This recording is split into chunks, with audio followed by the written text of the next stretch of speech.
Kita 5 menit saja ke depan berpikir, merenungi apa yang saya sampaikan. Teman-teman sekalian, kita ini sebagai orang beriman tahu dunia ini akan dilaluin. Kita tidak akan berlama-lama di sini. Jangan sampai dunia ini menjadi target utama. Berantem gara-gara tanah, berebutan karena warisan, berebutan karena jabatan, kadang-kadang berebutan hanya karena masalah pasangan hidup. Untuk apa? Untuk apa teman-teman sekalian? Dunia ini mungkin di mata antum kelihatan besar kalau dekat.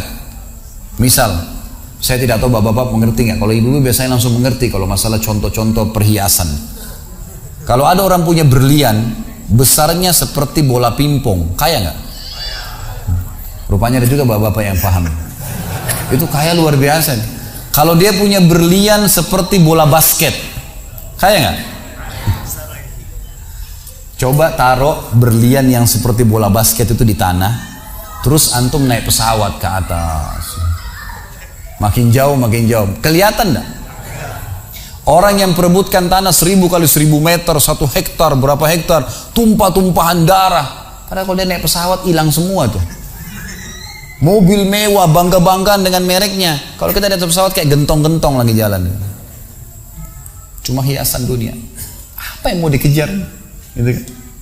Seorang mukmin tahu dunia hanya fasilitas saja untuk mengejar akhirat. Akhirat yang abadi, teman-teman. Akhirat yang abadi, kejar di sana. Walad darul akhiratu lahiyal hayawan, kata Allah. Darul akhirah, tempat akhirat adalah kehidupan yang abadi. Di akhirat, kata Nabi SAW, kalau seorang mukmin masuk ke dalam surga, tidak ada capek, nggak ada gangguan orang, nggak ada sedih, nggak ada penyakit, nggak ada buang air besar, nggak ada buang air kecil. Makanan dan minuman yang dimakan ahli surga yang tidak dibutuhkan oleh tubuhnya akan keluar dalam bentuk keringat yang lebih wangi dari bau kasturi. Gak ada lagi masa tua, gak ada masa anak-anak. Semuanya berumur 33 tahun dan semua laki-laki akan kembali kepada poster ayahnya Adam 60 siku ke langit 27,5 meter. Dan semua perempuan kembali kepada poster ibunya Hawa 40 siku ke langit 17,5 meter. Nggak lebih ya daripada itu, dan tidak pendek tidak tinggi. Jadi teman-teman yang pendek nggak usah khawatir gitu kan. Ini cuma dunia. Sampai orang beriman pun tahu kalau ada orang lahir dalam kondisi fisiknya luar biasa, matanya buta, telinganya tuli, tangannya, kakinya semua putus gitu kan, itu tetap bagi orang beriman punya nilai, karena itu cuma dunia.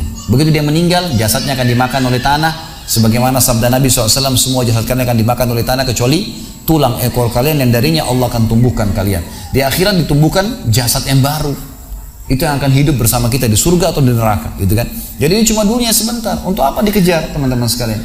Ingat, Nabi SAW pernah keluar dalam hadis Bukhari dari masjid beliau, kemudian beliau menggambar kotak. Lalu beliau mengatakan, inilah kotak kehidupan manusia. Seperti meja ini misalnya, inilah kotak kehidupan manusia. Lalu Nabi SAW menggaris dari luar kotak, di bawah kaki beliau, digaris, dilewatin kotak ini sampai melewati kotak tengah, di depan, panjang. Lalu kata Nabi SAW, ini angan-angan manusia. Ini angan-angannya. Angan-angannya melampaui kehidupannya. Lebih 500 tahun ke depan, padahal umurnya cuma 60-70. Lalu Nabi SAW menarik dengan tongkatnya dengan keras dari sisi kanan garis kotak, digaris dengan keras sampai terbongkar tanah itu, digaris dan memutus garis tengah itu. Lalu beliau mengatakan, dan ini kematian yang akan datang memutus angan-angannya. Di Jakarta kemarin teman-teman sekalian, ini bukan nakut-nakutin, tapi di Jakarta kemarin begitu. Ada orang keluar dari mall, kisah nyata, bawa kresek banyak sekali, habis belanja buat keluarganya. Mobilnya Masya Allah mewah luar biasa, super lux, paling mahal. Parkir, begitu melihat tukang parkir, tukang parkirnya sangat senang nih, karena ini orang kaya, pasti kasih tip yang banyak gitu. Naik di mobilnya, di starter mobil, tidak pakai supir kebetulan, dia nyalain, mobil di depan ada, mobil di belakang ada, gitu. Jadi terhimpit. Tiba-tiba orang ini tuh starter mobilnya diinjak gas dengan sangat keras, mundur ke belakang, nabrak mobil di belakang, hancur total. Tukang parkirnya pun tadi jadi marah, Pak, apa nggak lihat, ngambil marah-marah. Tapi anehnya orang ini gasnya terus kencang, gitu ribut, gitu kan. Maka tukang parkir curiga, dibuka pintu, orang itu sudah meninggal dunia. Teman-teman sekalian, pernah nggak orang ini berpikir dia akan mati pada saat keluar dari mall? Kalau dia tahu, dia tidak bakal keluar ke mall tuh. Di depan mata saya pernah ada orang meninggal di rumah sakit ayah saya. Kebetulan di Makassar beliau punya rumah sakit, dan itu di pinggir jalan raya. Sore hari, subhanallah, ada anak muda. Saya pas lagi di teras lantai 2 rumah ayah saya, itu kelihatan jalan raya. Jadi kelihatan orang kejadian ini. Ada anak muda lagi pakai motor, waktu itu motor baru dia jalan.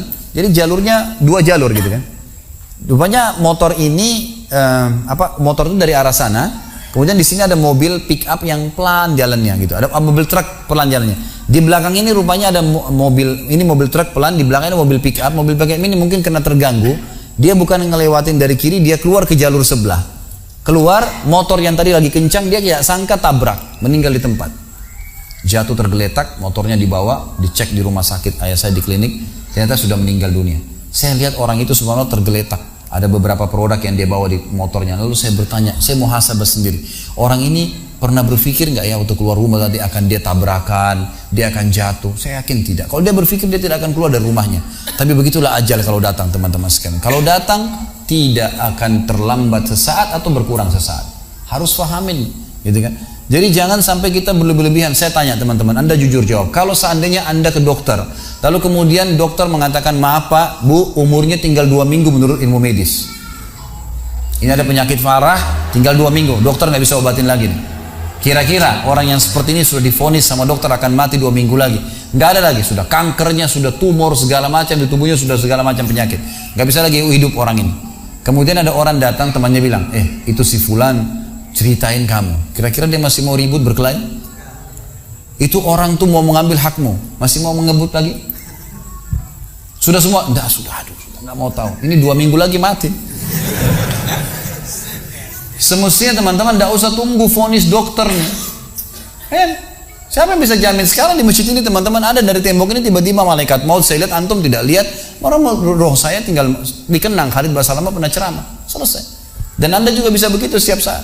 Bagaimana orang bisa tenang nih dalam kemaksiatan kepada Allah sementara setiap saat malaikat maut bisa datang jemput dia dan ada hisab semuanya. Ini bahaya sekali. Baik, saya pernah mengadakan pelatihan teman-teman sekalian di masjid yang besar. Masya Allah mungkin seperti ini malah lebih besar. Lantai 2 juga seperti ini dan penuh. Di lantai 2 itu ada banyak ibu-ibu akhwatnya. Saya bicara masalah kematian selama 2 jam materi lengkap. Kemudian setelah itu sebelumnya saya bilang sama panitia tolong supaya lebih hidup suasananya, siapkan kebutuhan jenazah, meja, kain kafan, sama menyan-menyannya semua. Kemudian di sebelah masjid buatin liang lahat. Baik Ustaz, dibuatlah. Selesai saya ceramah 2 jam, saya bilang, Bapak Ibu sekalian, saya mau ajak Anda 5 menit coba menjadi jenazah. Ada yang mau? Sempat ada yang angkat tangan depan saya. Kebetulan teman kita ini, saudara kita tukang batu. Adiknya dia kembar anak SMA sering ikut pengajian saya gitu. Dia hadir juga. Dia bilang, saya Ustaz. Baik, silahkan. Pak, saya minta tolong satu hal ya. Kalau Bapak naik nanti di atas meja ini, dibungkus dengan kain kafan oleh panitia, tutup mata Anda dan bayangkan Anda sudah mati dan dengarkan apa yang saya ucapkan. Baik Ustaz, baik.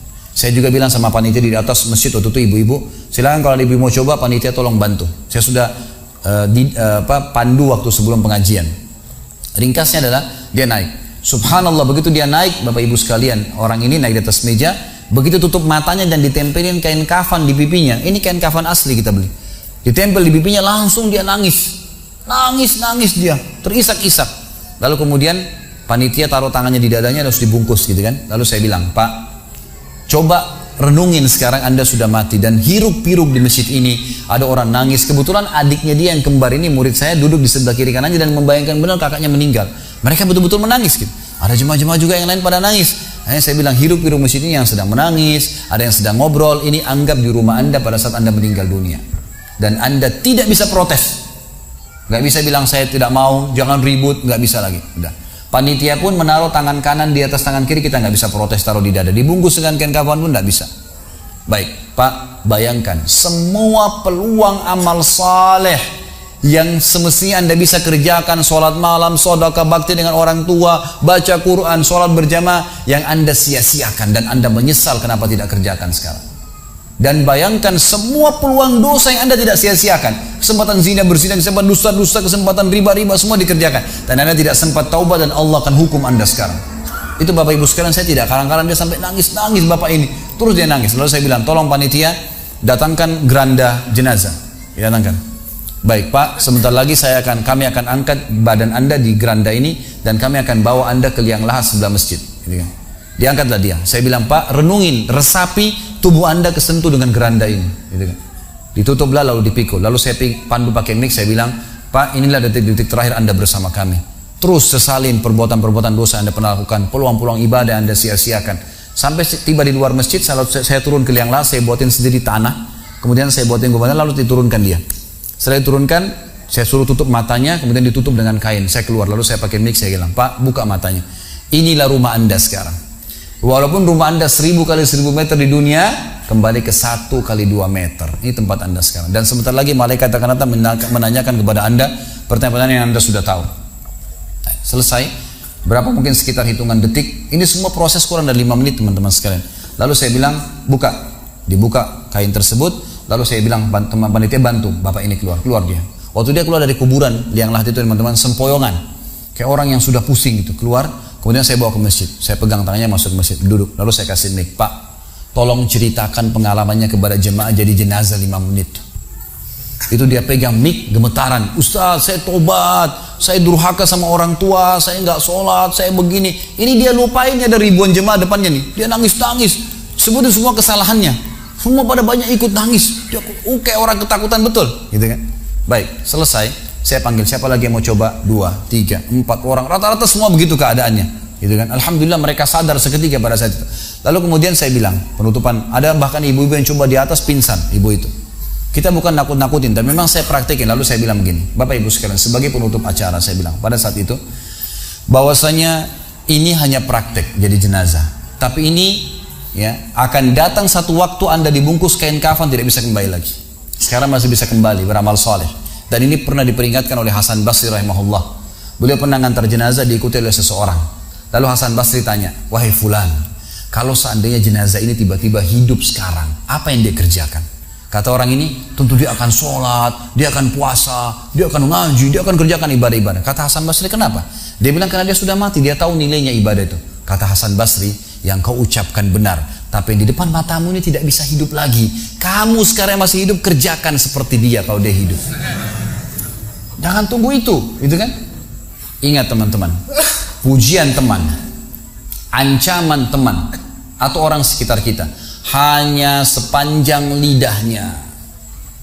Kamu hebat ya, kamu kaya ya, kamu gagah ya, kamu cantik ya, sepanjang lidahnya demi Allah. Mau apa itu? Apa yang mau direbut? Orang-orang setengah mati sholat malam sejam 2 jam, besok ceritain ke orang hanya butuh pujian sepanjang lidah dia. Untuk apa? Teman-teman yang suka riak nih, saya ajarin caranya gampang. Ada caranya gampang. Kalau Anda besok pagi mau cerita kepada teman-teman Anda di kantor atau tempat, saya tadi malam sholat malam, gak usah tunggu besok pagi setengah mati, ngantuk-ngantuk nanti malam bangun. Jam 2 malam sebentar datangin rumah teman yang jadi target, ketok pintunya, nih saya mau sholat, lihat ya. Selesai, gitu kan. Untuk apa nunggu besok setengah mati, gitu kan. Gak ada gunanya riak, pujian orang sepanjang lidahnya, jangan, gitu kan. Gak ada gunanya. Jadi teman-teman sekalian sadarilah mati akan datang dan jadilah seperti Bilal radhiyallahu anhu, sahabat Nabi yang mulia, waktu ditanya, "Ma ra'yuka bil maut?" Apa pendapat Anda dengan kematian? Kata beliau, "Marhaban bil maut." Selamat datang kematian. Apa yang saya mau takutin? Apa yang dia mau takutin kalau selama hidupnya dari bangun tidur sampai tidur semua ketaatan? Pastilah terbalik, orang rindu, gitu kan? Orang mukmin itu rindu. Waktu terjadi perang Yarmuk tahun 14 Hijriah. Waktu itu dipimpin oleh Khalid bin Walid dengan di situ di dalam pasukan ada Sa'id bin Zaid. Sa'id bin Zaid salah satu dijamin masuk surga. Teman-teman bisa nonton serialnya di website di www.khalidbasalama.com, ada serial sahabat. Saya ceritakan di situ ceritanya. Jadi kata Sa'id bin Zaid, waktu kami berhadapan dengan pasukan Bizantium, Romawi, Nasrani ini, mereka jumlahnya 120.000 orang, dipimpin oleh pendeta-pendeta dengan salib-salib yang besar dari emas. Lalu mereka memukul pedang-pedang mereka di perisai mereka sambil melantunkan yel-yel mereka sehingga membuat kami pun sempat nyali kami ciut, gitu kata Sa'id bin Zaid. Lalu subhanallah datanglah Abu Ubaidah bin Jarrah, pimpinan perang yang lain, mengatakan, ya muslimin beginilah, begitulah, semangatlah, pahala jihad disampaikan. Lalu tiba-tiba ada satu orang yang membakar semangat kami, satu orang, dia datang mengatakan, wahai Abu Ubaidah, pimpinannya, wahai Abu Ubaidah, saya sekarang sudah tidak sabar, mau mati syahid, saya mau masuk sekarang ke sana. Gitu kan. Ada pesanmu untuk Rasulullah SAW? Ada pesan tidak untuk Nabi? Saya sudah tahu saya akan mati nih. Kata Abu Ubaidah, sampaikan salam kami dan kami memperjuangkan agamanya. Orang itu pun masuk ke musuh sendirian. menembus musuh tersebut sampai mati syahid. Kata Sa'id ibn Zaid, suatu saya lihat semangatnya orang tersebut dan tahu yakin dengan janji Allah benar, maka saya loncat dari kuda saya lalu saya tunduk, kemudian saya membaca Allahu Akbar lalu saya menyerang musuh. Semenjak itu rasa takut saya hilang dan akhirnya kami memenangkan peperangan. Jadi memang teman-teman sekalian, mati itu akan dilaluin. Dan memang mati sebuah pintu, kita harus laluin. Tanpa mati tidak bisa. Tapi orang beriman tahu, mati itu justru kebahagiaan buat dia. Karena semua yang bertahun-tahun dia kerjakan, dia akan panen di sana. Semua kehidupan abadi ada di sana, maka dia rindu dengan mati. Tidak perlu takut, gitu kan? Toh akan datang. Jadi harusnya difahami masalah-masalah seperti ini. Baik teman-teman sekalian.